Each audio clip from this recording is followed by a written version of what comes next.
There's another corner of Sao Paulo, not far from the Estadio de Pacaembu, where evidence of Great Britain's influence in these parts remains to this day.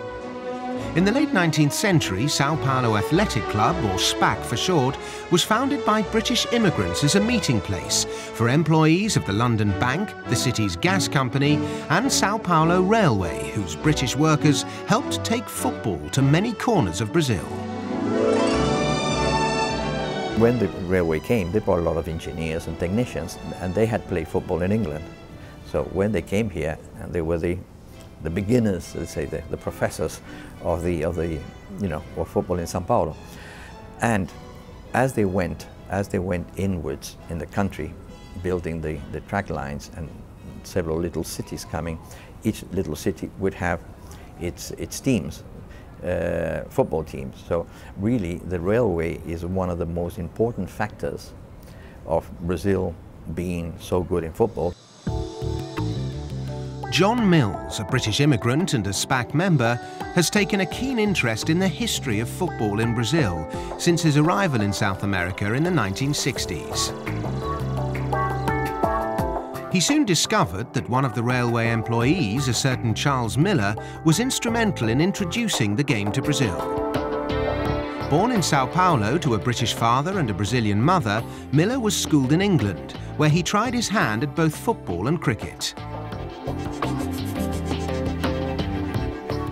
In April 1895, which is only 6 months after he came back, he organized the first, I wouldn't say official, because official people say that it's government.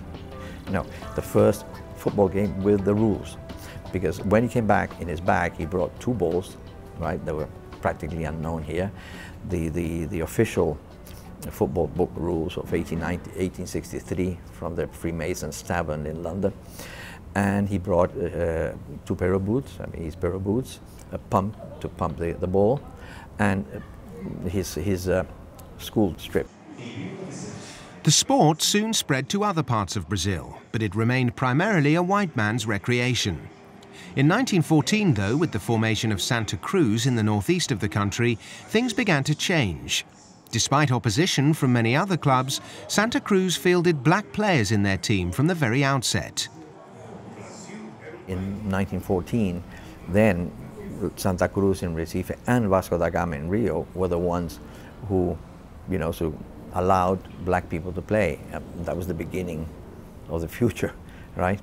They wanted a black player to play for Fluminense, but he couldn't play, so he put powder in his face. That's why the nickname of Fluminense is pó de arroz, which is the white powder that you make from rice to whiten your face. Those days were long gone by the time Brazil finally got their hands on football's greatest prize. It was 1958 and the squad that travelled to Sweden was truly multiracial, with the youthful Pelé the undoubted star of the show.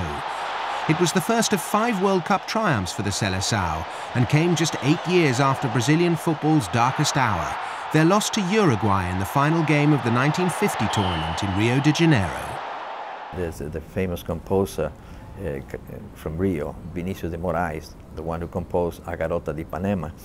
He made a little phrase: